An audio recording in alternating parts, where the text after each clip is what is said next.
So my question for you is, if R2-D2 could suck a dick, would you let him? Tom, how long have you been thinking about that question? Since last night. I have further questions. I need to qualify some things before I answer this fully. Does he have changeable mouths? Like a fleshlight?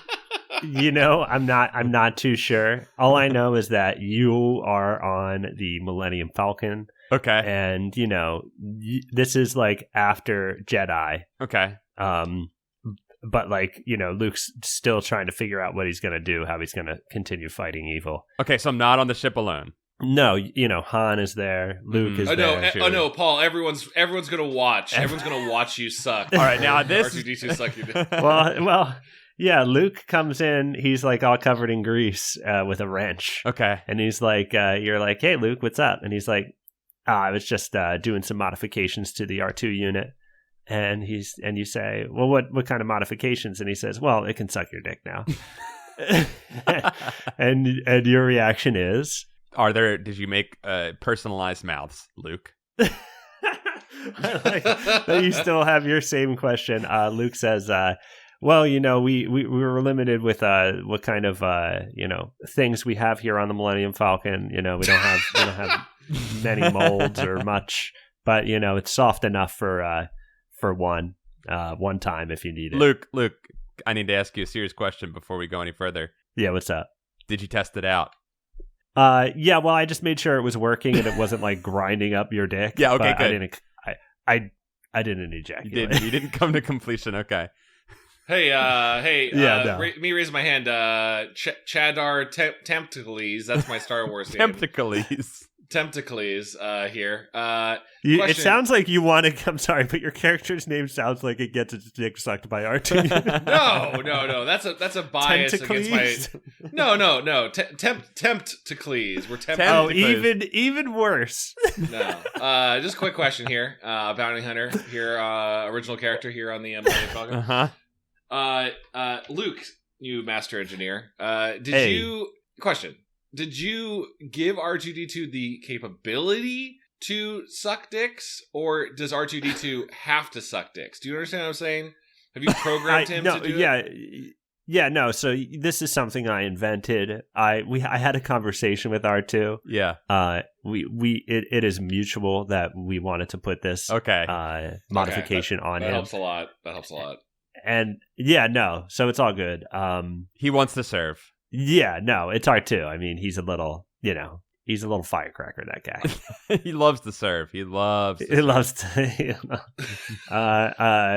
so, so yes or no. I mean, Temptacles, it kind of sounds like you travel around doing bounties and getting blown with that name. I appreciate that my name has some weight to it. That's good. My father always wanted the Temptacles name to mean something. But I guess my concern is R2 is a really special robot, right? He's even more special now. He's even more special now. That's true. I just want to know if I don't want to ruin my nice connection to R2 by soiling this relationship. Is there more one of those kind of do you have that droid that's just a trash can with legs that walks around? Do you have one of those? Oh, You're asking if you want me to modify, if I could modify that one. Yeah, can you make a Gronk droid so I can I have no emotional attachment to it? Could you do a Gronk droid? Yeah, sure. I mean, let's give me the trash can droid and we'll have a conversation about it. Okay, I made my decision. What about you, Paul? Luke. So okay, I just want to go ahead for the record of the Millennium Falcon ledger that we keep here. Temptacles would have his dick sucked by a droid, but not R2-D2. He seems to have some kind of personal connection to R2. I understand. Yeah. But you would rather have it be a faceless, nameless trash can. Yeah, I don't want to personify the droid. I want it to be a fleshlight, a fresh fleshlight with legs. Okay. Yeah. He wants an anonymous suck job. Yeah. Yeah. I have a question, Luke. It's Paul Vovo. That's my full name in this universe. Paul Vovo here. Got a question. Does C-3PO talk while giving the blowjob? Because I know C-3PO is a different android. Oh wait, it's a different. Droid. Oh my god! Oh my god! It's R2 this whole time. It's well, R2 is kind of the I don't know why, but for some reason, wasn't probably. No, let me just be clear. C-3PO, he already gives hand jobs. I don't need to program him to. Oh, that's perfect because he has those little like elbow pivots on his arms. Yeah, so he can just move up and back and forth. Would you like me to go faster, Master? It didn't even. I should have realized Luke is best friends with R2. I should have realized it was R2. Yeah, they're close. Luke, like C-3PO, kind of hates him. Yeah. Oh, I mean, you haven't seen the most recent Star Wars, but everyone hates C-3PO. R2. Okay. All right. This is. I feel a little safer with R2. Will he beep at me while he's blowing me or after? Upon request, I'll let you figure that out. Okay, good. R2. All right, then I mean, essentially, you just have to answer if you would like to get your dick sucked by R2 or not. I know there are a lot goes into this. I just really feel like I need my own mouth hole for hygienic reasons, but I would say yes, tentatively yes, if that could be made possible. Okay, well, it's got supplies are limited, so it is the way it is. But Paul Adobo, question real quick, just not a question, concern for you. Paul Vovo here, yes. Paul Vovo, sorry, Paul Vovo. I'd be a little bit concerned. I've seen this droid in action. This droid's got a lot of capabilities. I'd be a little bit worried that during your copulation, that R2 might start to freak out and do that thing where he puts out all of his arms and starts electrocuting. Yeah. Does he have the freak out mode turned on when he's giving? Yeah. If that's what you're into, if you like a little electric shock, that's good. That's good with R2. There is one thing about R2 is that he will make that wow noise at some point. Now that I'm into. Well, okay, I do have one last question. Will he rocket off with my wiener in his mouth or whatever it is the orifice is called? We haven't tested it enough. That could happen. I do not want that. I just want to state clearly I do not want that to happen. You're gonna have to talk to R2. Okay. That's up to. All right, now that we started the show with 8 minutes of unpacking, would you let R2-D2 suck your dick? Welcome to Goosebuds. Great. There's not enough bangable robots in Star Wars. That is a good point you're bringing out, Dom. Well, I mean, it is a good thing that we do bring up C-3PO. He is the most ventriloquist looking. He is, yes, MFer in the Star Wars universe. Am I right? I 100%. I think that's why people do not like C-3PO. He is like a creepy living dummy robot. He is like a living dummy, certainly. The way he's very stiff, he doesn't, nothing really moves except for doesn't move his mouth when he talks, really. Sure. Except he's trying to stay out of trouble all the time. Meanwhile, the haunted ventriloquist is doing everything he can to cause chaos. In classic dummy fashion, creating all kinds of chaos. We're reading Night of the Living Dummy 3 today, guys. Oh, we read it. We've already read it. We have read. And, we'll talk about it, right? A little story about Trina and Dan. Trina, Dan, what's her name? Trina and Dan O'Dannell or something? What was what was their full name? O'Donnell? Odell? It felt like some sort of Irish stereotype. That their names together sound like a line from a Bon Jovi song. Here's a little song about Trina and Dan. Almost. Living with the dummy. Almost, Paul. As best as they can. And they got a cousin named Zane. And Zane, okay, now Zane was, someone watched Titanic before they wrote this, right? You think it was a Billy Zane reference? I think it's a Billy Zane reference. They talk about how hot he is. Yeah, is he? Wait. They talk about how hot he is. I don't know if they say he's hot. Trina says that her cousin is attractive. I skipped over that detail. Yeah. I mean, they describe him as a big, muscular, blonde boy who, has swept hair and blue eyes. Yes, but that's the part where she's like, I gotta be honest. Yeah, I think that those would all be things that would be attractive. I don't I don't know. Sure. Yeah. Well, he's not. So that description makes him very much so not look like Billy Zane, because Billy Zane is dark and brooding. He's the opposite of all those but things. super attractive still. Even though absolutely. he's a monster in Titanic, boy, he can get it. Oh yeah. Real quick, I just want to point out, because I know someone's already writing us an email. You wanted to yes and that joke, Paul, but that is John Cougar Mellencamp, not. Is that who that is? Whoever he said, yeah. I don't know. I mix all them up. All those Jersey people just blend together. As a Hoosier, I have to point out that John Cougar Mellencamp. Is he a Hoosier? I believe he is now, at least. Yeah, because he he has that great sad story now where it's not a sad story. John Cougar Mellencamp, resident of Indiana. I don't know if he was born there. I should know this, but an Indiana legend. He and his Hollywood princess Meg Ryan live in Bloomington, Indiana. Oh yeah, he's from Seymour, Indiana. Sure, yeah, wow. yeah. I don't know. I just hear that. I hear that kind of rock, and I'm just like, this is some Jersey ass rock right here. No, yeah, it's Americana. Yeah. There's also a Gary, Indiana. Like, Indiana, get your shit together, all right? I'm sorry. The place sounds boring as dick. Do you not know about Gary, Indiana, Paul? Or Dom, do you not know about Gary, Indiana? I know that Mark Summers is from Gary, Indiana. I should have known that.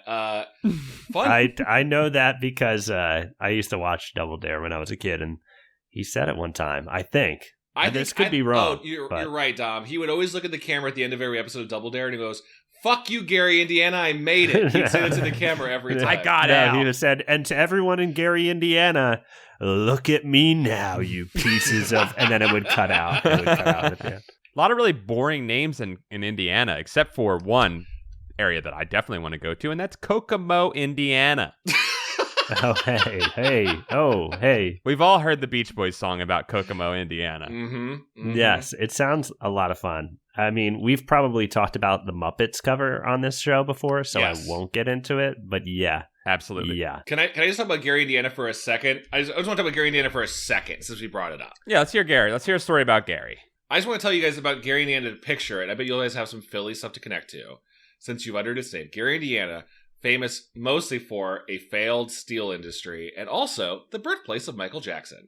It is a town, city area of Indiana that has gone through such economic hardships that it is destitute and run down for years. It's like the silent Detroit that no one talks about. Mm-hmm, but you can see it on the horizon miles away. It's like, in Lord of the Rings, where you could see Mordor? Yeah, just like chilling out there, being a dark city, yeah. Yeah, all the old factories are still just like running or have like destroyed the sky. Yeah. So you could see this like ominous dark horizon where everyone I know from Gary, Indiana never says they're from Gary. They're like, yeah, I'm from the region. I'm from the region of Indiana. Uh-huh. Well, Chad, I'm from Philadelphia, and so is Dom, and our city is also like that. And yeah, you might have heard of a movie called Eraserhead, which just is basically... What? Eraserhead is based on Philadelphia when he lived here. What? Yes. I had no idea. Yeah. A couple neighborhoods over for me is Eraserhood, which is the neighborhood that he lived in. That's not real. That's real. Eraserhood? Yeah, it's a real thing. Dom, can you back this up? I just have to pop in here and just verify something. Yeah. Mark Summers, not from Gary, Indiana. He's from Pennsylvania. The Jacksons from Gary, Indiana. Yes. I'm pretty sure he's from Pennsylvania.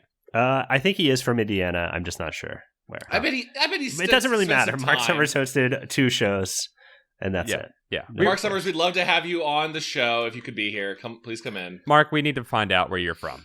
Mark, don't look at me in the eyes. He was born in Indianapolis, so we were wrong. We were right and wrong. Let's talk about Night of Living Dummy 3. It's I mean, here's one of the first things. We got to Trina and Dan, and then we went on a tangent, and so I'm bringing it back to Trina and Dan. I gotta say, Trina, they describe Dan and Trina describes herself. She says, we don't look like brother and sister. Yeah, I think he's got dark hair, and she's got red curly hair, and she says she's taller, and she says, I'm a little chubby, but mom says not to worry about it. I'll probably slim down by the time I'm 13 next August. Yeah. Like, I just want to say right out the gate on the first page They're like, don't be fat, don't be chubby, do not be chubby. Hopefully you won't be chubby later. Don't worry about it. Do not worry about it. Why is that children's monologue? Like, why are kids thinking about that in this fictional book where a writer could write whatever they wanted? I thought you were going to point out, Dom, that phrasing, which I hadn't noticed before, is, don't worry, mother says I'll be physically fit at the ripe courting age of 13 is the context I got from that. Like, don't worry. Right, you will be attractive, Trina. Yeah, that's another level of creepy, but it's just a matter of the fact that she's a little chubby and mom says not to worry about it because later she won't be. And I don't know. That really stood out to me in reading this book. I was like, what the fuck is wrong with children's writers? Dom, I perked up at that too, I gotta say. I thought that was a little weird. Let's fit this into the canon of, because this is a saga. This is a Goosebumps saga. It's part of the Night of the Living Dummy saga. Let's not forget that Night of the Living Dummy 1, which was good. Yeah. Had nothing to do. Well, 2 had nothing to do with 1. I thought that 2 had one of the kids from 1. I thought, but I might be wrong. I thought so too. I was trying to do some research before we started recording. The only continuity I could see for this one was Slappy cracked his head open in the second one, right? And that was like all the goo slid out. Yeah. So now in this book, it's commented that Slappy has his like head glued back together. Yes. So he was found in a dumpster. Yes. Yeah. Which is the dumpster they put him in, right? They put him in there. Is that the same dumpster? I couldn't tell. I would imagine if 2, I mean, 2 is so forgettable for me. Like, the thing about these books is that they're all the same. Mm-hmm. Yeah, no, I mean, wow, huge, big revelation for me. Yeah. But it's specifically the series. The series, they just redo the same book over and over. I was going to say, like, this is like, look, we'll cut to the chase here. This one is the same book, at least as 2. And I think the same as 1, because it's just, it's dummies pulling pranks on kids for like 3/4 of the book. Also, Slappy yelling at everyone that they'll be his slaves, making me again wonder, what is your game plan, Slappy? What do you want to have happen? Like, what's your end goal? Yeah, like what do you want kids to do for you? My guess is Slappy wants a Grecian king style life. He wants to be fed grapes and fanned all day. That's the vibe I'm getting off of Slappy in this one. Well, at one point he demands the kids rub his shoulders. I'm like, but you don't have muscle. Like, yeah, you can't even what feel would that do? Yeah, he keeps saying wax my wood. He keeps saying that constantly. So I think one thing that is introduced for the first time are magic words, right? The other books don't have magic words. They do. They do? Yep. Yeah. The phrase has been continued on. I thought it's been a while since I've done 2. It was definitely that was the reason in 2 that like brought him back to life, or at least made the other dummy. There was 2 dummies, right? Yeah, it looks like it only happened in 2, maybe. Yeah, it's a strange plot device. It makes dummies come to life with just spirits. Yeah, I think he was already alive in the first one. And in the second one, he is brought to life again with the evil words. Yeah. Just to refresh my memory, the first one, there are 2 dummies. Yes. And one is more evil than the one does more cool stuff than Slappy. Doesn't what is his name? I'm going to look it up. Mr. Wood. Mr. Wood. Yeah. Doesn't he like barf on children? Yeah. No. Yes. He does. He has an exorcist spew that he does. Yeah. Yeah, cool. Very cool. That. But no magic words in that book. No, there are magic words. Magic words throughout all of them. Okay, all right, okay. But no green spew in any of the other ones, only in the first one. There's no green spew, yeah. Well, it seemed like I remember reading the first one and actually really enjoying it. Maybe I wasn't as jaded because it was early on. It wasn't too many books on. But I remember we all walked away being like, wow, that one was good. Well, I think the reason the first one was good and the second one and third one are not good is because it, like you said, they repeat the same thing. And in the first one, I remember we were reading it and Mr. Wood like really, really assaults children in that book. Like he goes hard in slapping and kicking. He pushes a kid down a staircase. Yeah. There's a lot of violence towards children in that book, and it's exciting. which is what we're looking for. We're looking Mr. for Wood is maybe scary... the better dummy that we should have had. The wrong dummy died. We want to see some child's lives in danger in these books, and he truly put them in danger in the first one. Mm-hmm. And then in the second one, it's more of the, is this happening? Is this not happening? I feel like we didn't get like a proper... I remember walking away from the second one going, wow, this was not the least bit exciting. Like we didn't build on the adventures of Slappy at all. It just happened again to different kids, right? Yes, exactly. And then in the third one, we have precisely the same thing. Yes. So should we set up the basic premise of this one? Yeah. Paul, take it away. Okay, so we start off with Trina and Dan, and they're it works for me, buddy. It works for me. Thanks. We're dealing with them. Their dad, he collects ventriloquist dolls. We're up in the attic. We're seeing all the spooky dolls that live up there, and they're scary. It's a scary image. But then their cousin Zane, Billy Zane, is coming to visit for the, I don't know, for a week or something like that. Some random March visit that his family does. And last year we find out that they tortured Zane the entire time to the point where he almost pissed his pants and had to go home. And they're not allowed to do that, says Dad. Dad says no picking on Zane this time, even though he's a total dweeb, dorko, whatever. He's whatever you'd say it. I mean, whatever you want to say, whatever kind of dork he is, he's that. And we all know he's a dork, but let him be. Let him do his thing. Yeah, he's a big softie. They keep throwing that out, which I thought was kind of like Zane in the beginning. Is he's a gentle giant. Boy. Yeah, he's a gentle giant. Mm-hmm. But I related to it. He shows up.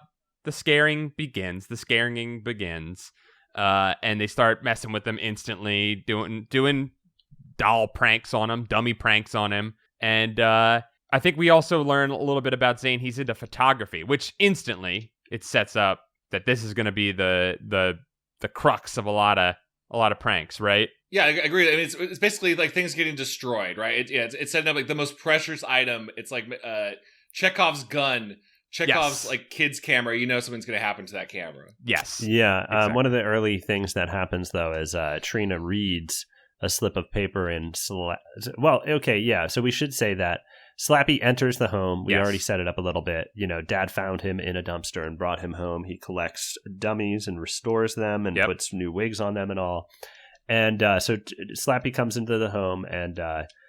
Dad names him Smiley, and Trina reads a slip of paper, reads the magic words, and she gets slapped by Slappy immediately. Which is great. We start off with some good kid violence to start, which is nice. Really funny. I mean, anytime anybody gets slapped, it's very funny. I think I have the strength to slap someone that would knock them out. And I think that's so funny that I could do that. I'm not a violent person. You wouldn't do it. I wouldn't do it, but I can do it. Yeah, you got that super long reach, Dom. You have lethal limbs. You'll just come up and say some shit to me, and then you think you'll be like, all right, I'm out of here. I took 2 steps away from him. I'm running.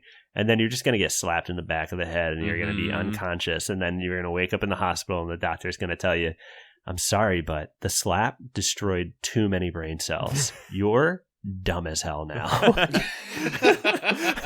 I'm sorry, the prognosis is dumb as hell. Your child is dumb as hell now. Can we talk about real quick about the fact of when Slappy is found is I don't think they call him Slappy at all until the end of the Smiley. book.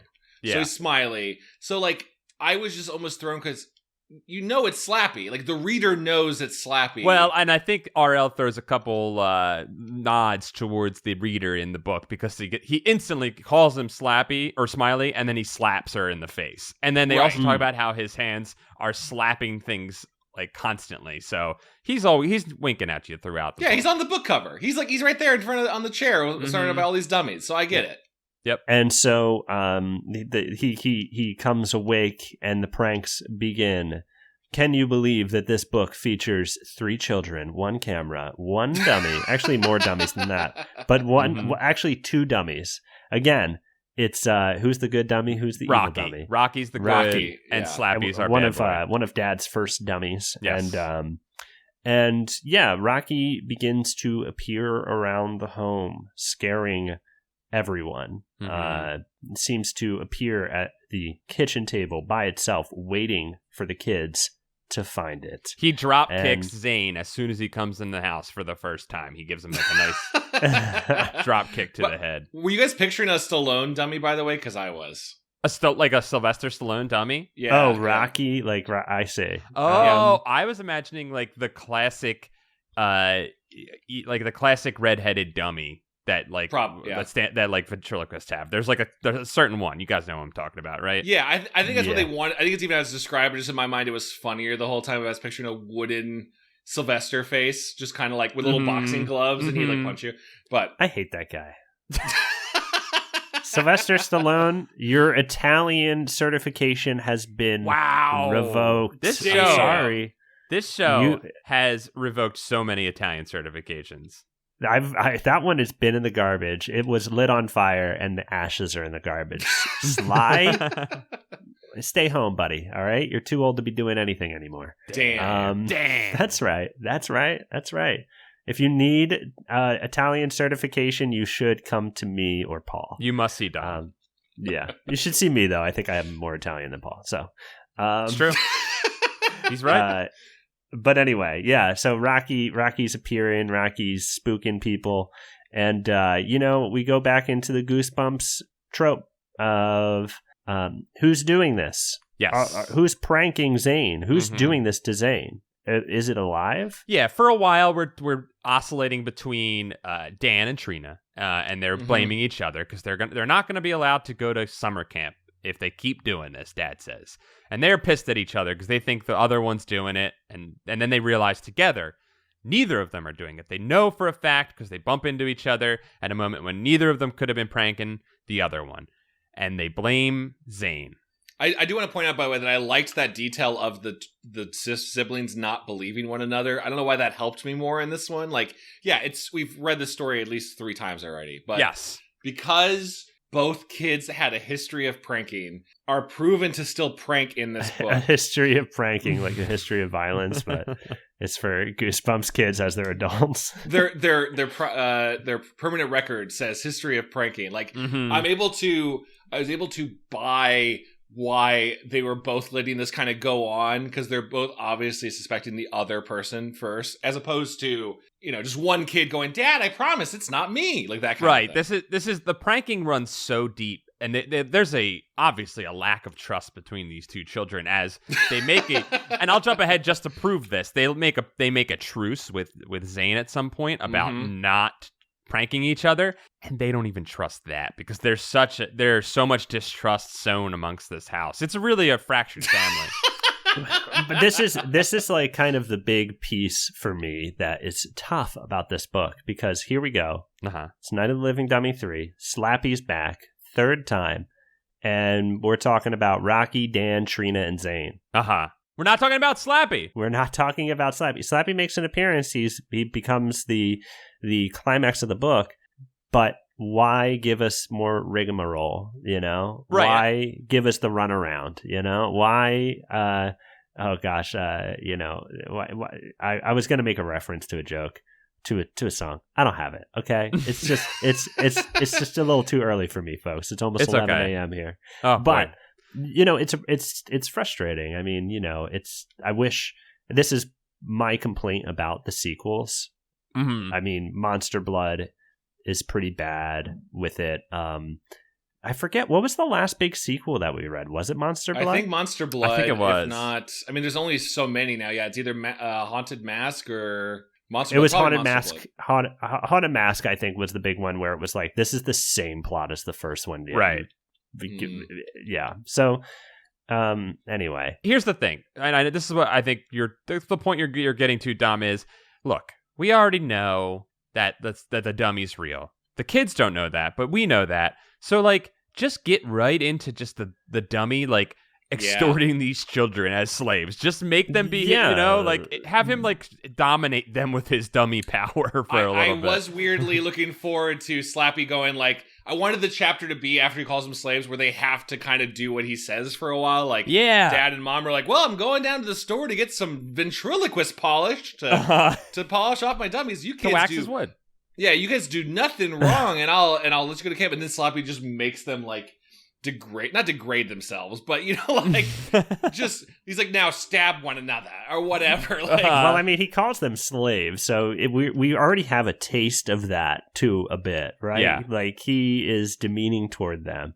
However, Slappy never builds to his goal. He only ever declares people under his control, never reveals or builds toward what he wants to do. Right. And it's like the Slappy as a villain doesn't exist. It's like if the Green Goblin showed up every once in a while and was like, Spider-Man, you're going to lose. It's like Green Goblin isn't really doing anything. He's just antagonizing Spider-Man. Like he's got to at least throw some pumpkin bombs, Yeah. There's nothing at risk. At least he has pumpkin bombs. Slappy, at least he slapped people this time. Yeah, at least he got that. At least he got an early slap in. That's true. Yes, but yeah, I wish I don't know, off the top of my head, he was preparing to turn these children into dummies to build an army of dummies. Maybe the words could turn you into a dummy. Maybe he was turned into a dummy. Well, I love that, Dom. There's some. I mean, that's the thing. Like any one of us could come up. Anyone listening could come up with their own little Slappy's evil plan. I wish we had heard it, I think this is. Let me know the plan. This is also brought up by the problem of the cover. The great Tim Jacobus doing another cover, where it shows Slappy sitting in a chair surrounded by other dummies. So you're kind of getting a like Chucky sequel vibe of like, oh, the evil's going to spread. He's got a whole family now or whatever. Right. No, not really. It's really just Slappy again and maneuvering a dummy around as a decoy, I guess, like just to throw the kids off. But like, it's tough because, again, we're trying to recall stories that we read years ago. But the first one I remember, Mr. Wood is the bad guy, and Slappy is being framed as the bad guy. And then at the end, it turns out that he is evil, actually, and alive. Right. 2, I can't remember if Slappy is the bad guy, right? Yeah. Slappy's always the true bad guy, right? He's always they crack him open. There's like a sludge that comes out of his brain, right? Yeah. Well, there was a bit of a struggle in the first one between a struggle for power between Mr. Wood and Slappy at some point. Yeah. And it seemed like Slappy might be a good guy, but then he turned out to be evil. But somehow we're getting less dummies as the sequels go on, which is almost the opposite of the horror movie thing. It should be like the problem with this book should be too many dummies doing too much crazy evil shit that you lose track of Slappy. That should be like the problem of the book. Right. Instead, it's just, it's Slappy. In the very end, some dummies come alive. Like, that's kind of it. Yeah, and they're doing the classic pranks. They're wrecking stuff in the house. They're breaking things and leaving Rocky there at the scene of the crime. And so the whole book, we're thinking, Trina and Dan are going, what is going on? We're not doing this. What's happening? And then they figure out it's Zane. Zane is doing it. And then, in an actual twist that was maybe unexpected, Zane is doing it. He is pranking them for a while. And that seems okay. Because you're like, okay, that was a little bit of a twist that I wasn't seeing coming. That's when they make the truce, but things keep happening, right? Yeah, I call it my favorite one of the pranks is the Zane's camera. Mm-hmm. Yeah. Before it gets smashed, my favorite part of the whole book in terms of like a possible scary image is that part where Zane's like, oh, I've been taking some great photos of architecture. I don't know if that's RL slamming like photographers that they want to take pictures of boring shit. Like, let's go down to my dad's your dad's red room. What do you call that? Dark room. Yes, the dark room. Super scary room in general settings. Horror movies have been using it for years. And when they develop all of the photos, because this is the 90s, all of the photos to their horror have been like, I think they're supposed to be scary, but I read it as like sensual photo shots of Rocky, just like him in different poses. Sensual headshots. Yeah, he just like did some nice like glamour shots of Rocky at some point, and they're like, "Who Rocky took these?" thirst traps, yeah, exactly. I that part cracked me up. I loved that idea. I thought that was a great moment. I was like, wow, fun, Let's look at the photos. They're all of Rocky, and like you can picture it. It's like spooky, an old camera with a flash, photos of just a dummy's face, dummy sensually posed. Yes, but. It's eerie. I thought that was a good idea that didn't really pay off.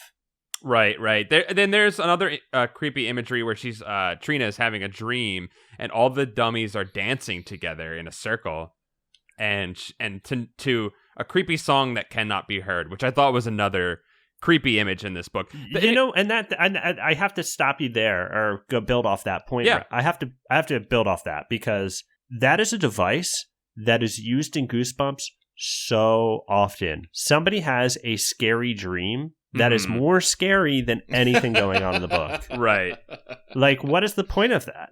Right. Like, so because it's like, it's just like it's a cheap device. It's a cheap, like, I mean, scary dreams happen in horror movies. Yeah. But then they usually pay off in some way, like where the reality is scarier. As than the dream, as hokey as they are, they usually, to their best, by a better author, are used to like show a character's wants and fears very clearly. Like, they have a nightmare of being smothered, so you know that'll really fuck them up later when Slappy buries them alive or whatever. Right, but instead it's just it's just a fake out. Yeah, definitely. Yeah. But I thought it was the better of the scary images in this. But again, like you said, the dark room imagery is pretty creepy. And that's pretty much the peak of it, right? I mean, there really isn't too much more that's scary that happens. He breaks his camera. I guess Rocky does try to choke her in the middle of the night, and that's pretty creepy. But wait, was that wasn't Rocky? That was Slappy pretending to be Rocky, right? Was it Slappy pretending to be? I don't even know. There's a couple things that don't connect. I do want to say there's one other scary idea in this book, boys, we haven't talked about. Oh, yes, go on. It is the subtle relationship between the dad who collects dolls and his brother. And his brother, who just kind of like assumes his brother will pay for everything. It's really like a strange, constant, maybe a running joke where it's like the brother, the older brother, the Uncle Carl, I think, is implied to be richer. Yes, and he gives off serious Uncle Frank from Home Alone vibes. Sure, yeah. He just like, oh well, you know, they'll take care of it. They'll pay for anything. Oh, the camera's busted. I'm sure your uncle will be able to pay for it. Yeah. Oh no, I bet like he'll let you use the room, or he just kind of promises things ahead of time that gave me like social anxiety reading about it. Like it made me want there to be a comeuppance for the uncle at the end or something. Like a little bit of the rich guy gets a little bit of a lesson. Yeah, but they didn't do it. They didn't give us that. They didn't do it. I do want to talk about Dad just a little bit more. Dad collects dummies. I gotta say, if you're a ventriloquist out there, you collect dolls, totally fine. But there's just something so strange about a man restoring dummies and caring about them so much that when things begin to get too involved with the children and the dummies are doing things, and you know it's Dad's collection, Dad says, "This is out of control," and then he shakes his fist in the air, "Out of control." It's like a very like kind of modest way to be freaking out about your dummy collection, but also like I think the only way someone who collects dummies can freak out about their dummy collection. Yes, definitely.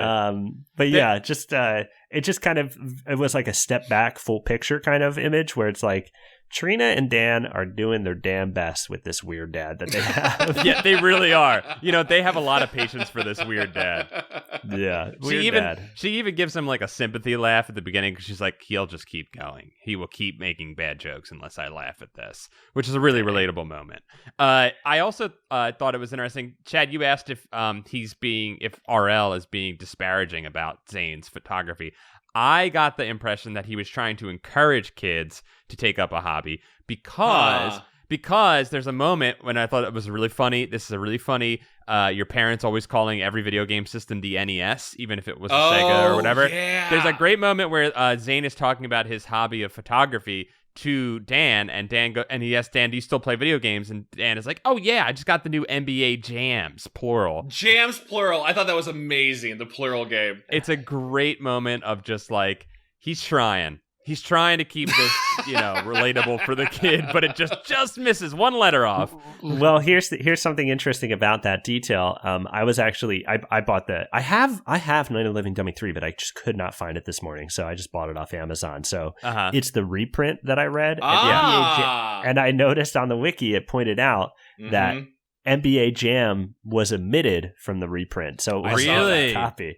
Yeah, interesting. Okay. I mean, it makes sense because according to the wiki, they reprinted that for the tie-in with the film to build off the popularity of the film, sell some more books. Oh, okay. And, in I don't know, was it 15 that movie came out? Sure, something like that. Right. I mean, yeah. Kids didn't know what the hell NBA Did they Jam change? was, so they just took it out. Did they change it to 32-bit system? Did they update that too? I think I saw that also got taken out of the book, right, Dom? I think I saw that on the wiki as well. Oh, I can't remember. I honed in on NBA Jam. I think the reference to 32-bit system has also been taken out of the book, but not replaced by anything. Okay. So I'd be curious what the fix was. Yeah. Oh, I wonder if it was just, I could have done a search. Yeah, Kindle lets you search for words. I had it up. I didn't. It doesn't matter. It's okay.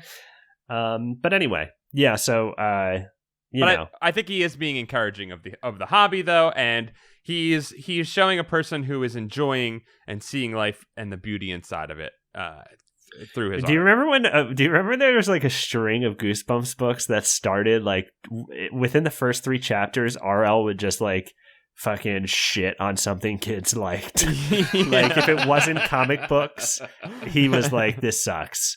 Kids are doing this, and I hate it." Do you remember that? I kind of do. I mean, I feel like that's been a general.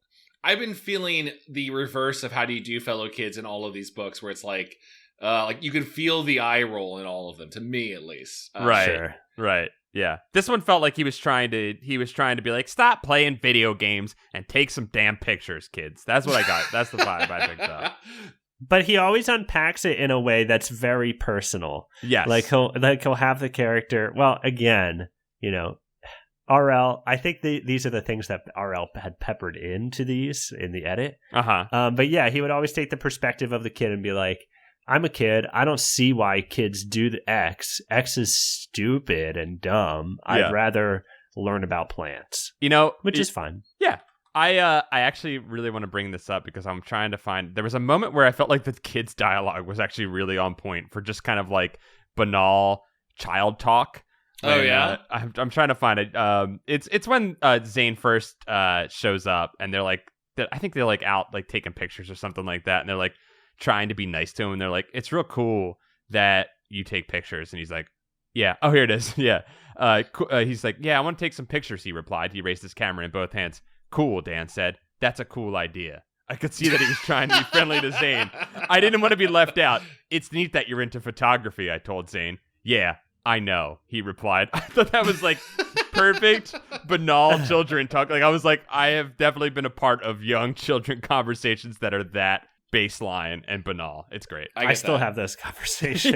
Yeah, right. Yeah. I mean, like, that's cool. Like for me, I have I don't mean to be rude, but if I can't find something interesting, I just do not care about it. And so like I will have that. Someone will be like, oh yeah, I'm really into I don't know. I can't think of a topic off the top of my head because I usually am. My interest is usually piqued. I want to know more. Mm-hmm. So I can't think of one off the top of my head, but I will just straight go, I've got nothing to say. Yeah. Like, yeah. Cool. It's cool that you like that. That is the extent of it. Right. So. Yeah.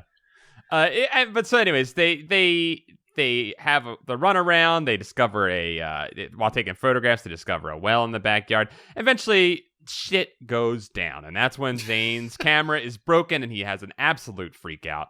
And the whole family's upset. The whole family's furious. Yeah, there's a big, beautiful dinner party happening. Mom and Dad have gone to, they've gone the distance in this. They've brought out the nice china. They bought fresh flowers. They got some what is it? The New Orleans style of cooking. Some Cajun, gumbo. Cajun yeah, they got some Cajun potatoes on the table. They got the spices out. They broke out the good stuff.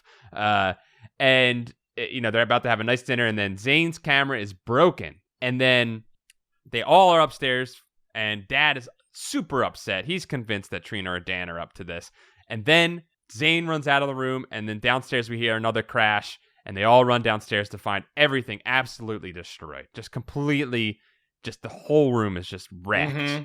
And it's the party's ruined. Mom is broken. She's sobbing.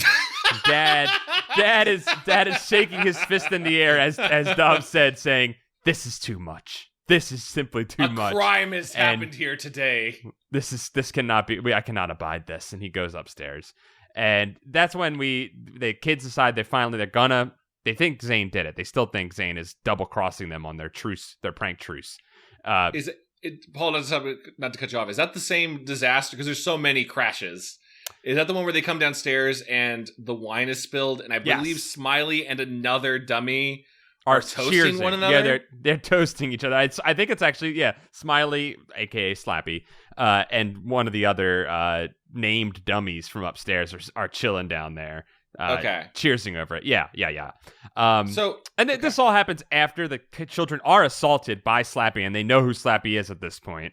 They do get assaulted, and Trina tries to take some pictures of Slappy in the process to try and get some evidence. But of course, during the fracas, the camera is knocked aside, and the film is released and destroyed, so they can't prove to Father that this was done by Slappy. So they are hiding again after this horrible night in the attic, and they're going to catch Slappy in the act. And they find him. They catch him. And Slappy kicks the shit out of the kids. He's hitting them in the legs. He's slapping them in the face. He's doing serious damage. It's brutal ass damage. He's an adult. I mean, he's an adult. Yeah, he has a man's strength. This is the question we bring up every dummy episode is, what is the proportional strength of Slappy? Is he as strong as a man? Is he as strong as a toy? What is his? Is he powered by muscles? Is he powered by demon energy? It's demon energy. It's definitely demon energy, and he grabs Trina's arm and is really squeezing it to the point where she's in real pain. Yeah, she thinks her wrists are going to be broken by the strength of this dummy's demon magic. So she's got like Jason strength. Yeah, he's got Jason strength, Yeah, without a doubt. And he does a number on these kids. He really tunes them up. But they do overcome him and take him outside and dump him in the well. And they got him, right, guys? Of course they got him. But you can tell got him. We're only 3/4 of the way through the PDF, so there's no way they got him. I do think they at least it was kind of forced. The well was foreshadowed by another one of Zane's photography projects in a way that was at least a little bit subtle. I didn't hate it. Yeah. I thought it was nice that they Chekhov's welled that. Yeah. So they do that and they dump him in, and then the next morning he's just hanging out in the kitchen, just soaking fucking wet. Can I stop you guys to recap there, just to bring out a point that really threw me in the book at this moment? So they tie up Slappy by tying his limbs together, which I think even as a kid I was like, I don't know, you guys just like twisting it like a bread twisty tie, like that kind of thing. Yeah, he's like a pretzel. He's like a pretzel doll. Like a pretzel. So they're carrying him and he's struggling out to the back. They're freezing cold. It's at night. And there's this detail that while they're carrying Slappy, something else skitters along the ground and they can't see what. Oh, I missed that. Yeah, it's really weird. So I was like, oh, I guess the other dummies are alive. But as far as and they never answer what it was, I always assume it's the thing that let Slappy out of the well, because they don't cover it up at all. Sounds like left in from a previous draft. Maybe, yeah. Yeah, because it's not until we find out a minute later that Slappy, no other dummies at this point have been sentient, as far as we're aware of. It sounds like you uncovered a demon, Chad. If I go back into the book and that sentence is not there, I'm scared. I'm really scared. You found a hidden demon in this book. Good job. Right there in the book. Sorry, but please, I just want to call out that part that I wanted to trip up you guys as well. But if, I missed it somehow. But thank you for calling that out. I just want to say that I wish one of these Goosebumps book was about Mailer Damon, the guy who emails you when you email someone who doesn't exist. The most busy man on the internet. Yeah, he eats all your mail, too, if you don't answer. Mm-hmm. He eats it. Anyway, go on, Paul. So, yeah, they find him he's back, and Dad has him in the kitchen in the morning. Dad's trying to make pancakes for everyone, even though he had... Look, Dom, you're talking about this dad and his weird energy and stuff like that, but this dad had the worst night of his life, we could tell, the night before, and he still got up in the morning and was going to make his kids pancakes, so I'm going to give this guy a good dad award. Okay. But he needs his pancake pan. He absolutely needs it. And this is what I think was one of the funniest parents ignoring kids moments in one of these Goosebumps books. Trina comes clean about everything. She tries to tell Dad about all the stuff. She lays it all out to him. He doesn't hear it because he's banging frickin' pots and pans around. And he just is like, I'm sorry, I didn't hear you. I'm looking for my pancake pan, honey. And just completely ignores them. Brushes them off in a great moment of classic Goosebumps parents not listening to the kid. Yes. Also made me worried that the pan was going to be a weapon that Slappy had grabbed. Oh, that could have been great, Chad. Nope. Just couldn't find the pan. Just an everyday normal problem. I'm so upset that nobody got slapped with a pan in this. I know. I mean, hey, in a previous draft, maybe someone got slapped with that pan. I think they really do tone these down. Yes, I think there probably was a decent amount of violence and oh yeah, I mean, and like crab walking dummies. Yes. Oh my God. Yes. Yeah, I think RL writes a murder pass on every script. He writes one where like the kids just get like eviscerated. The death draft. He gets it out of his system. Then the editor goes, "Whoa! All right, well, maybe they just get lightly choked. Is that okay?" And RL's like, "Fine." RL's dark drafts. He has the Ernest kills 7. Yes, Ernest kills 7 draft. If you don't know what that is, just a call back to a recent fascination or an old fascination of ours, which now no longer exists. There was a montage of all the kills in Ernest Scared Stupid, and then at the end it says Ernest kills 7 or something like that. We couldn't find that video game. We tried to show it. Oh, they took it down. Damn. Yeah. Ernest shut it down. The estate of Ernest people all shut it down. Yes. Yeah, Jim Varney's estate shut it down. So they find out that Slappy has escaped the water prison they put him in easily. Mm-hmm. And they have to take Slappy out. And I think it's a real weird situation, right? Don't they just I don't even remember exactly how it happens. They tackle him a bunch. It's a lot of like multiple encounters in the attic, just wrestling with Slappy. Yeah, they bring him back upstairs. They just pick him up, his wet ass. They pick his wet ass up, take him upstairs, and he's like talking shit to them, right? Like as they're carrying him up, and they throw him in the attic, and he doesn't do anything. Slappy now he's calling them slaves, and just like he's on a victory lap. He's like, "You're gonna do what I say." He thinks he's got him.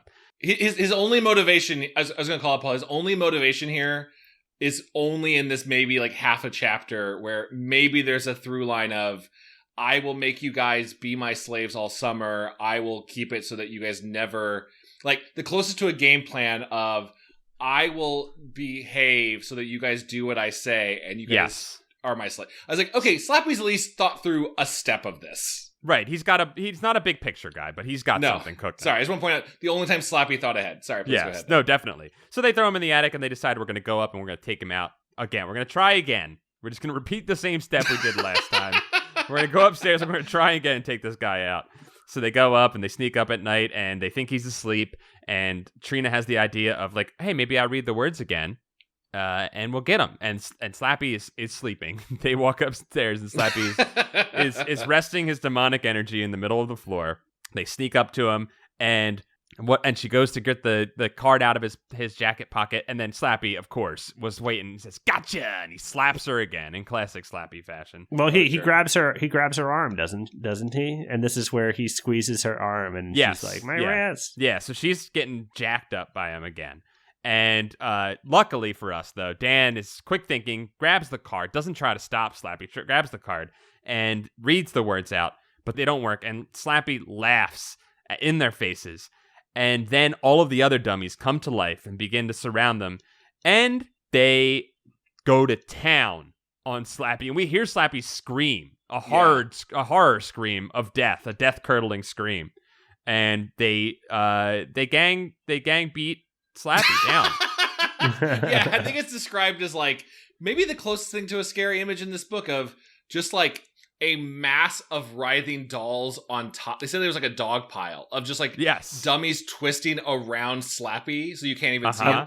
That's kind of scary. That's kind of a scary image. I think this scene must be censored as well. They must have rolled this back as well because it's very vague as to what is going on in that dog pile. Yeah. And then when it's over, all the dolls are lifeless again, but they're all tangled up like a rat king. Yeah, doll king. There's a doll king, yes.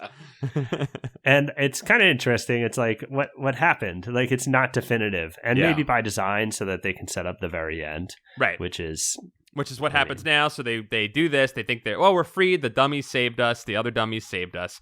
And the next day, the uncle and Zane are leaving, and they're saying goodbye, and Zane whispers to his cousin, "I hope I never come back here again," which is a great thing to whisper to your cousin. And then as he's about to leave, Zane says, "I've given up on photography. I'm done with photography. I don't need a new camera," because their dad offers him a camera.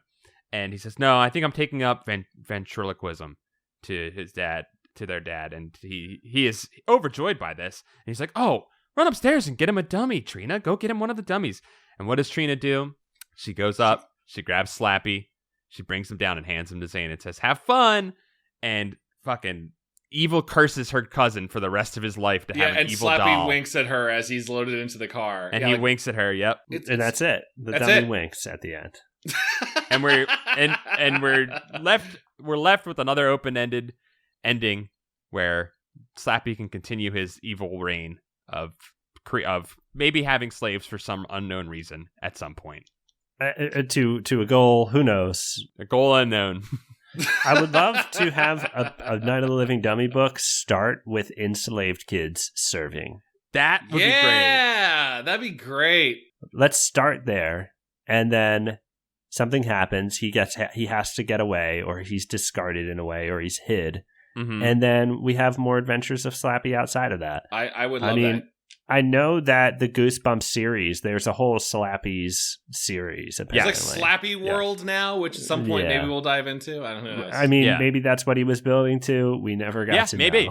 He was building his world. I would love to see like a book that opens up with kids doing weird, out of character stuff, right? Doing like being really bad. And then maybe our main character's being bullied by like tons of kids, and maybe they were like his former friends or her former friends, and they're being bullied by their friends, and then we discover that they're being controlled by Slappy and his army of evil dummies. That would be cool. Yeah, like isn't it interesting how each one of us can just come up with on the top of our heads a much more interesting story. What I'm trying to say is that RL, you better watch out, boy. We're coming. At least find different settings for Slappy to be scary. Like you guys are come up with great ones, or like a boy is trapped in a ventriloquist museum and Slappy happens to be there, so it's like no one's there to help you. Or like they go on vacation to Hawaii and it's a beach dummy story. I don't know. Slappy Goes Hawaiian would be great. I was honestly going to say Slappy Goes to the Beach. If Slappy surfed in a book, I would be very happy. That would be sick. I think Slappy today becomes a YouTube phenomenon. And people are all kids all over are watching Slappy's videos. And He's funny.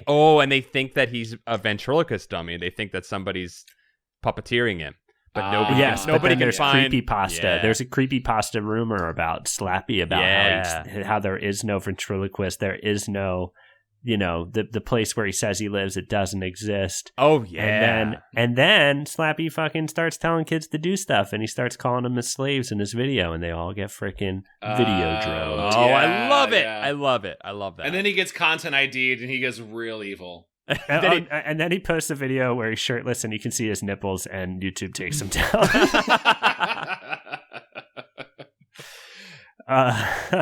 Well, so we're done with Night of the Living Dummy of the main series, and we only have a couple more of the main series sequel books coming up. But I gotta say, this was not an inspiring one in terms of looking forward to new and intriguing stories for the continuing storylines. Yeah, at the end of the Goosebumps canon, the core Goosebumps, the last thing we see of Slappy is him being carried away to a big, strong boy's home who will be tortured by him.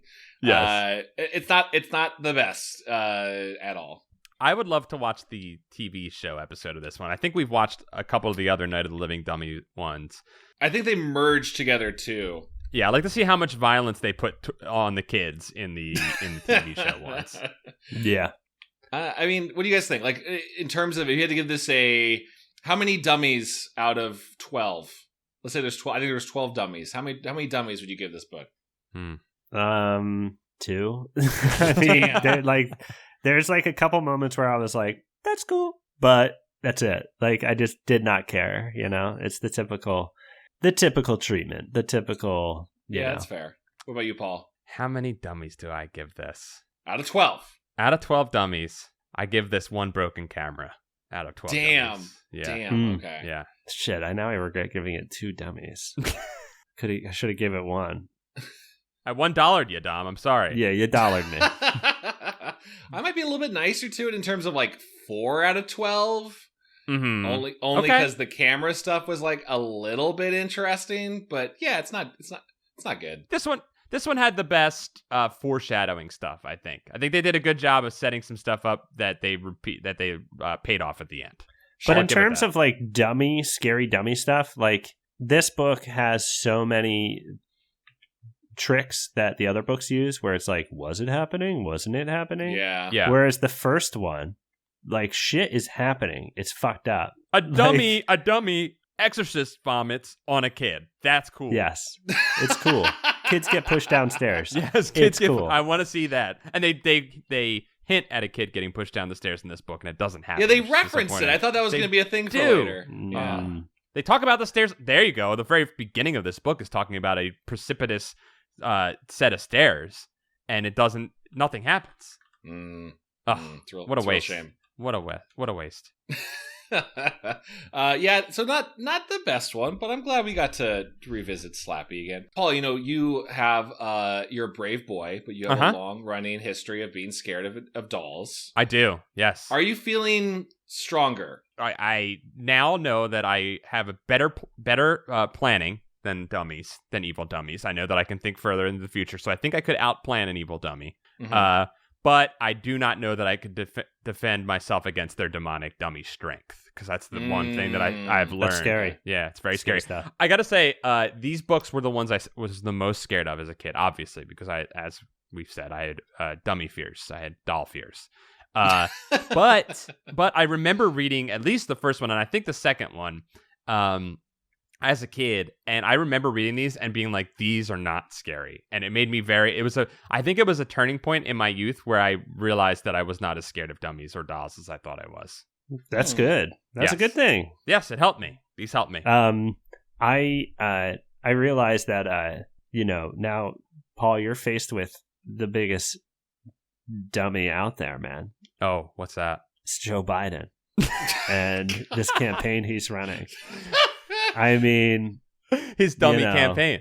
It's kind of stupid in a dummy way, but also he's a dummy. Like, is he alive? Is he dead? I was going to say, that's probably the better metaphor, is that he may, as far as we know, Joe Biden is being controlled by a robot skeleton in front of him. He might be Slappy's slave. We're not sure. All I got to say is Joe Biden a dead body that they're just moving around and making talk? Because Weekend at Bernie's, guys. Yeah. Think about it. It's funny is that actually makes me want to vote for Biden more, just because skeleton president sounds more interesting. Like, we're just going to the They Live skeletons. We're just going right to the source. Yeah, I love it. Oh, that's great. It's beautiful. I live in that I can't say a good thing about that, man. I'm sorry.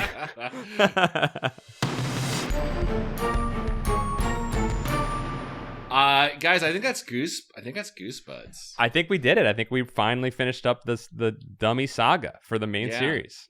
I'm one to bring the fire. I'm one to bring the heat. I'm one to roast RL over an open flame. Mm-hmm. And I gotta say, dude is burnt to a crisp, and if I put him on for any longer, it's not going to make anyone happy. So I just gotta say, RL, I mean, to be expected, I guess. It sucks. I think you're gonna give RL like a final like threat. Like, I think you're gonna point at him in WrestleMania and be like, "If you come in again." No, he does this to himself. I don't have to do anything. Tom, I think your threat earlier was great, which was, "I'm coming for you." I mean, here's the thing. I'm coming for you, buddy. First, you're gonna get Mario's voice, and then when you get the royalties from Mario's voice, you're gonna use that. Yes, you're gonna use that. Buy the Goosebumps franchise. Yes. And then you're going to write new books with even greater stories. I'm just going to write a Goosebumps knockoff. What should it be called? It's going to be called Night of the Living Dummy 4, RL Gets His Ass Beat by Slappy. That's the working title for certain, but I can't go forward with all those copyrighted names. How about something marketable that's like evokes Goosebumps without it being Goosebumps? How about like Dimples, like Dimples? Chicken Dimples. Chicken dimples. Chicken dimples. How about Fear Piss? The Fear Piss series. Sure. Yeah, Yes. I can Dude, you don't even have to change the logo. You don't even have to change the logo because it kind of looks like Fear Piss already on the logo. Yeah, there you go. Smart. Fucking A. It's going to be good. It's going to be better. Kids are going to be like, oh my God, you read the new Fear Piss? And be like, no, last time I pissed my pants, my mom got mad. So it's not allowed to buy it. It's going to be a good Last time I series. pissed my pants and my parents made me use my video game money to buy new pants. And the kid is wearing like the coolest pants. But yeah, you know what? If you want me to write one of these, fucking send me money right now. Fucking $100, $200. Just send it on over. We'll get the Kickstarter set up for you to write a Fear Piss. No Kickstarter. Just send it directly to me. All right. My Venmo. Okay. Sure. There will be no fundraising. It'll be when I have enough money, I'll start writing it. But I'm not going to tell you what that amount. You have to continue to throw money at Dom until he decides it's enough. Sure. That's a tough artistic call. I like it. I'm going to write a Goosebumps book where every chapter you're introduced to a kid who then falls downstairs and dies. And then the story starts over in the next chapter. Another kid wakes up and you're like, where's the stairs going to come? This is great. This is How great. is this? How, is he going to slip on a banana? Is he going to slip on a skateboard? You know, we don't know. Dom, you got to stop talking about this. The pee is going to fear itself out of me real soon. Yeah, I'm sorry. I don't want to. I don't want the pee to whittle its way out. At this moment. Anyway, whittle. I don't know why I use that word. That's great. No, I like it. It's chopping away. It's chopping away at the wood dam. First draft. Yeah, sure. Yeah. So, Dom, while you start working on your book series, it's going to take the world by storm. I think we all need to rest a little bit and recuperate. Yeah. The dummy's got me pretty exhausted. Yeah, that dummy wore me out. I'm charged up. I'm fired up.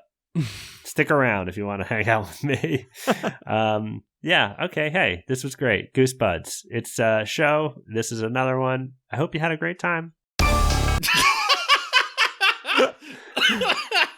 I don't know what else to say. I think most shows should answer with a series of question marks. This is another one. Hey, here's another thing. If you feel like you want to you're feeling a little chills, you're feeling a little goosebumps on your skin, you're feeling a little cold. Oh yeah, or your head, even on the top of your head. Even on top of your head, maybe you warm up with some Goosebuds merch. We got Goosebuds merch now. If you want to go, we got shirts, we got hats. Shirts. You can put on extra shirts. You can put on an extra hat. If you pee your pants, we don't have pants yet, but we'll get some. We got hoodies. We got stickers. If you want to deck yourself out in Goosebuds merch, you can go to etsy.com/shop/Goosebuds. We got designs by the very own Dom Moschiti on there. What is the URL again? It's etsy.com/shop/Goosebuds.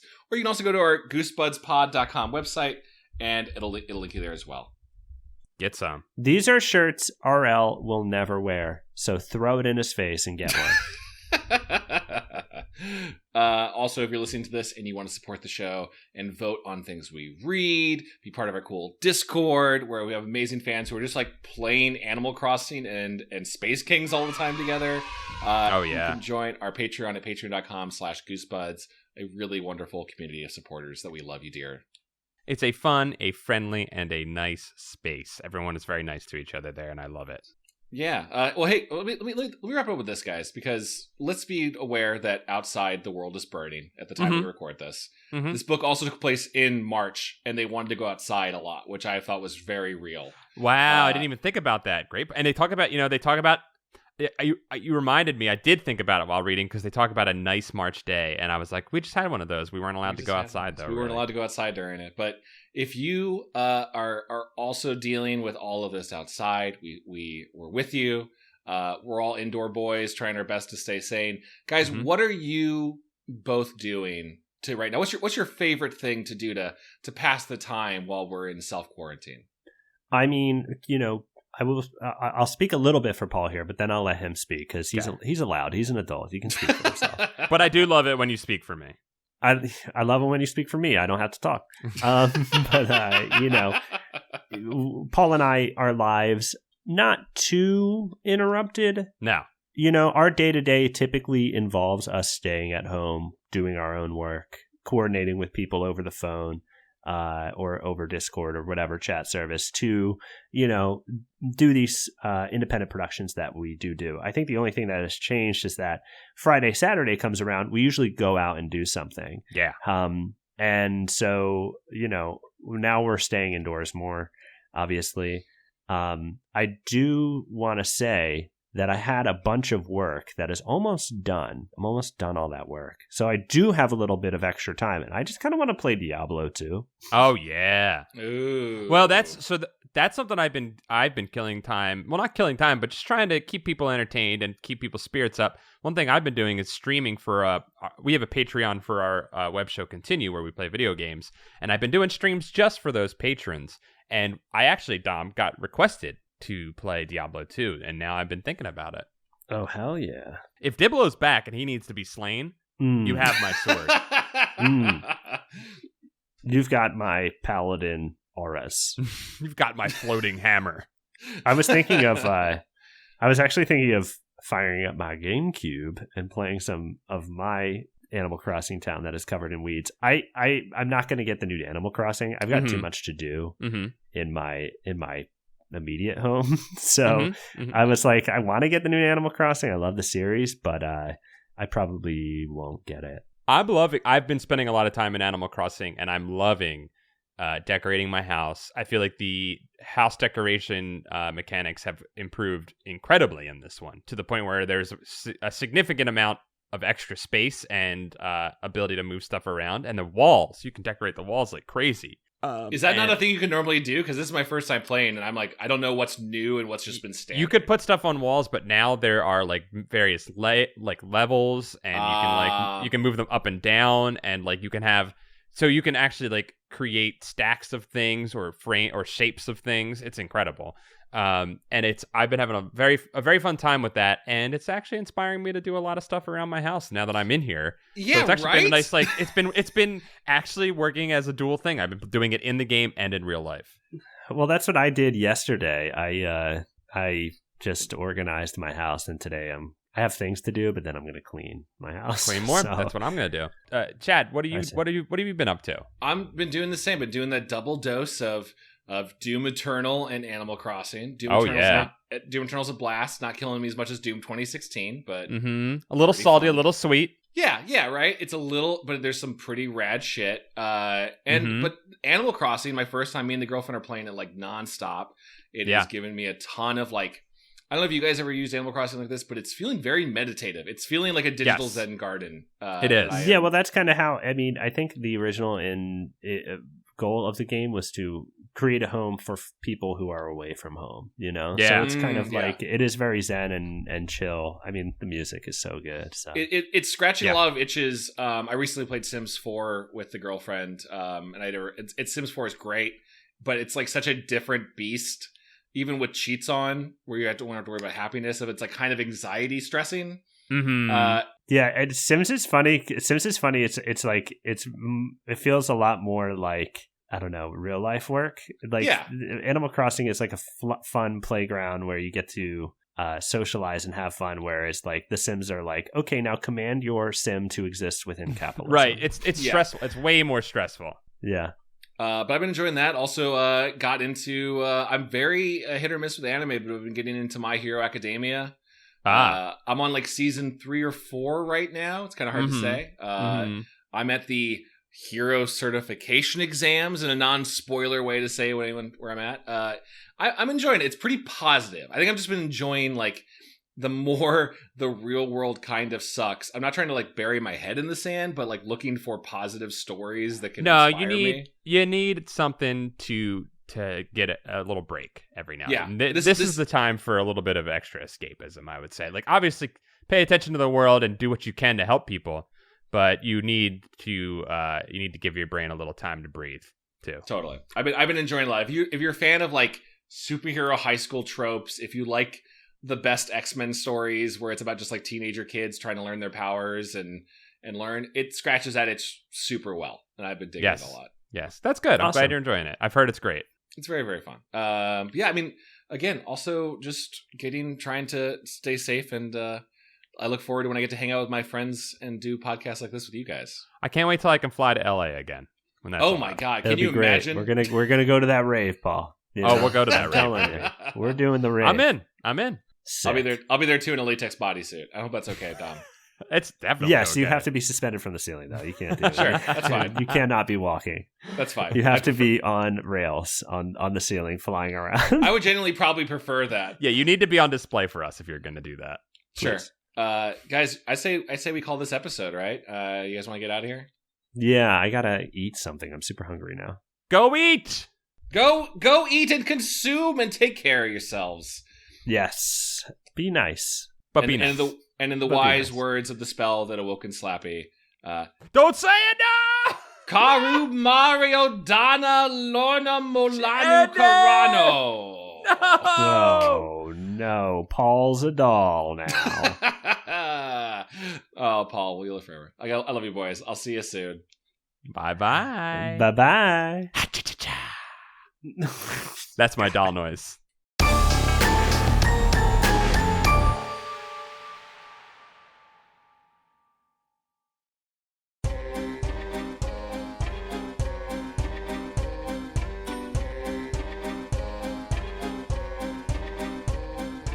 This episode of Goosebuds is brought to you by our wonderful Patreon supporters. They include these spectacular people. Thank you to these new patrons, such as Kelly the Barbarian, Spooky Bones with a Z, Thomas Miller, just a regular guy. Justin Wagman. Stefan Jive Turkey Kuwabara. Thank you to Egg Baby. 2 in the slink, 1 also in the slink, all 3 in the slink then. Hollis Hornbeak. Hey fellas, we're smelling real good. Cardboard Walk. Buddy Morrill. Please let me go home. I don't want to read names anymore. I only read 3, but anyway, we're gonna keep going. Frank Enstein. Cameron Murphy Audio. Dylan McCann, Levithan. David Cron. Germ Juice, Ryan Shell. Josh Robertson. Jonas Evan Voltson, Tommy. Lord of the Swords. Howie. Michael McDowell. Sean Manogue, Vincent Modica. Mike Lanteri. Calamity Carl, Heath Robinson. Nathan Dolzal. Jacob the Rough-Handed, Connor Church. Nick Hinkle. SNES Chalmers, Rug. Alicade. Arachnid Delight, Up and Champ. Clayton C. John Pigeon Hat Barber, Sam Bambino. Fred Atkins. Nick Johnson, Luke Noodles. Mel Dipson. Scotty Pippin, Alicia Grafe. Mickey C. Stephen Day, Anthony Kuwabara. Not to Pearl Henderson. Kate and Franklin, Brock Graham. Jared Mason. Chip Handsome, Hugh Bolin. Jim Greaves. Jared Nutty, Joe Gorman. Joshua Lopez. Matt McClellan, Carl. Zankeef. RL Slink, Maloyster. Afsheen. Stink Lich, Blake Alvarez. Danky McStanky. Zach Bush, Jake Young. Jennifer Britton. Adam Morocco, Yanni Markovina. Aaron T. Strunk. Dak Prinky, Elusive Koala. Dango Twiss. Dr. Worm. Paul's Christmas Sock. Victor. Help me, other 2 guys. I can't stop jacking while reread these. Jesus Christ. Brian Wells. Jeremy Bowser, Boney. Zenticles hasn't done a funny name on Patreon in a while. Don't worry, Zenticles. You got a new one lined up, I'm sure of it. J.R. Chip, Boss Skeleton. Drew Applegate. Ryan Carroll, Brooke X. Becca McWilliams. Sadie Kitson. Christian Vanskeever. Jonas Blotterman. I wish R.L. Stein were my dad. I do not. Corey Shelley. Stealth Bates. Megan McCormick Mason. Zach Zyball. Joseph Miranda. Nathan Whitmore. Joe. Patrick Reynolds. Plushy Pal. Low Belly Hate Me. Scott Colopy. Hood Lemon. Brian Hobgood. Jason Crooker. Horse McPowers. Jeremy Lowe. John Keaty. Ninja Breadman. Nathan Remick. Robert Moon. The letter S. Zach Connor. Third Sergio. Spencer Thomas Kimball. Divaldi. Christina Doling. Tanya Turtle. Anxious Serve. Clay Castle. Wacky username. Reed Stubendike. Colin and I wear Billabong. Is this a ad? Colin, are you doing an ad for Billabong? Andrew Barrow. Foolish for Deborah. Still a pretty decent dog, generally speaking. Good. Bad Vibes Jr. Jake H. Calf. Brett. Joey Evans. Joe, remember to save early and often, Scott. Got little old moi pretty freaked. Jordan Lockwood. Matt, the half-court warlock bachelor. Manuel Aviles. Carewise Gamgee. Nigel Pardo. Robo Obvious. Joe Spooky Digital Ghost Tierney. Paul Grasso. Chick. Patreon _donator, comma yo. Trans rights. Fuck yeah. Elliot Thompson III. Valhalla Black. Walter Frazier. Russell Gore. Swaggy Yolo Squire. Ishak Arafin. Your Shoes Are Untied. Tom Whitman. Maddie. Adam Bauer. Deja Monet. Matthew Cryptozoophilia. Ashley W. Cameron Hansen. Reinfected. Juan Walapena. Cameron. Chaboy Mrs. Purple Ketchup. Stiggy Van Peepers. The gas leak was never fixed. None of this is real. Please wake... It's cut off. I'm sorry, friend. Please wake me up. I don't know. Danger Tits. Tyler Penner. Wonder Skin. John the Howling Eye Duda. Alan Saylor. Jordan Slamsey. Llama Consultant. Chosen One. Lordzer. Andrew Jadzik talks to Joe Pera about Goosebuds. Gregory D. Warren. Muscles Bear. Etienne O'More. James Roy. Parker Lee. General Lee Depressing. Mikey Jello. Stinkline the Goblin. Lots of fantasy fiction references these days. Goose Time. Sam Hash. Chris Nelson. Cardamom Birkenbino. Taylor Dix. Clay McCarty. Lord Cornwallis. Alistair Perez. Dakota Campion. Y'all ever lick on socks? Bradford Coulter. Jacob Foster. Yeah. Cody Redfield. Keith Halcrow. Andrew Evans. Dylan Vaughn. Milky Bar Nuggets. Daddy's Happy Apple Boy. Jinkei. Shay Day. Elizabeth Steenweg. Jonas Engman. Timothy Misodoulakis. Rich Hilborn. Yoplin. Toothless Barry, the Whistler Bostowitz. Baz Gerritsen. Trendy Moron. Chris Pittman. Aiden Alexander Dace. Dan. Wesley. Dylan Eats. Joshua Jacobwitz. Just Garrett. Thank you all so very, very much. We love you.